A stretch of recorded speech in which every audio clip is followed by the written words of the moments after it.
Hello bachcho, let's see this question, and the question says the first ionization potentials of beryllium and boron respectively are.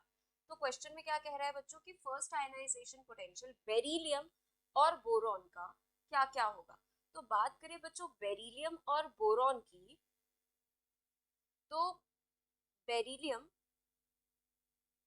Group 2 में आता है और boron किस में आता है, ग्रुप 13 में आता है, और ये दोनों ही सेकेंड पीरियड के एलिमेंट्स हैं।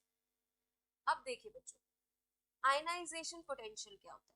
आयनाइजेशन पोटेंशियल जिसे हम आयनाइजेशन एंथैल्पी भी कहते हैं, ये वो मिनिमम अमाउंट ऑफ एनर्जी है जो हमें देनी पड़ती है किसी भी न्यूट्रल आइसोलेटेड गैसियस एटम को, ताकि उसका वैलेंस इलेक्ट्रॉन हम निकाल सके।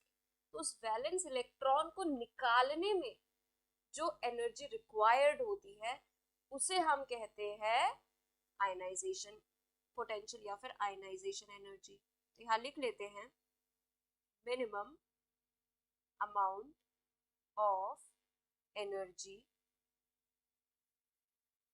required to remove valence electron from its neutral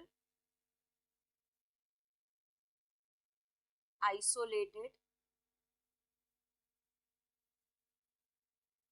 gaseous atom। तो न्यूट्रल आइसोलेटेड गैसेस एटम से जो वैलेंस इलेक्ट्रॉन रिमूव कराने में जो एनर्जी रिक्वायर्ड है, that is what we call ionisation potential और आयनाइजेशन एंथैल्पी। अब फर्स्ट आयनाइजेशन पोटेंशियल क्या होता है बच्चों। फर्स्ट आयनाइजेशन पोटेंशियल वो अमाउंट ऑफ एनर्जी रिक्वायर्ड जो पहला वैलेंस इलेक्ट्रॉन को रिमूव कराने में लगे। सेकेंड आयनाइजेशन पोटेंशियल मतलब जो दूसरे वैलेंस इलेक्ट्रॉन को रिमूव कराने में, मतलब पहला एक निकल चुका, उसके बाद जो दूसरा निकल रहा है उसको रिमूव कराने में जो एनर्जी रिक्वायर्ड हो वो सेकेंड हो जाएगा। Similarly third ionisation potential and so on. बात करें बेरिलियम और बोरॉन की, हमें पता है across a period ionisation enthalpy increase होती है और डाउन द पीरियड क्या होती है, डिक्रीज होती है।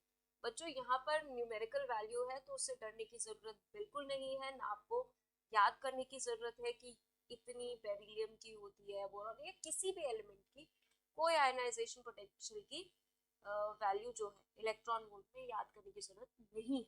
सिर्फ आपको कंपैरिजन करना आना चाहिए।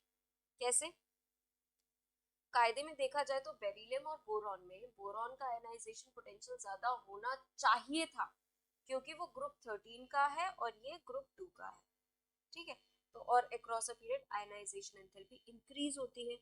बट बेरिलियम का इलेक्ट्रॉनिक कॉन्फ़िगरेशन क्या होता है, 1s2 और बोरॉन का क्या होता है, 1s2 2p1। अब देखिए बच्चों, यहाँ पे इसका वैलेंस शेल के दोनों के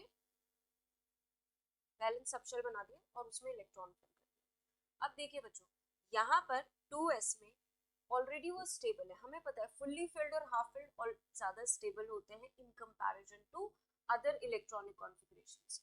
ये खुद ही इलेक्ट्रॉनिक कॉन्फ़िगरेशन स्टेबल है।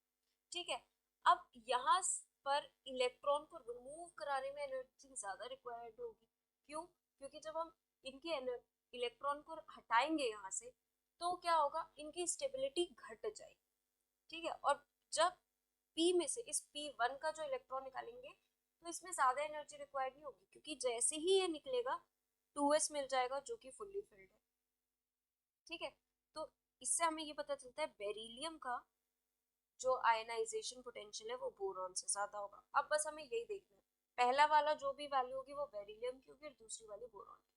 यहाँ पे बेरिलियम और बोरॉन दोनों के सेम थे तो ये ऑप्शन नहीं हो सकता, सेकेंड भी नहीं हो सकता।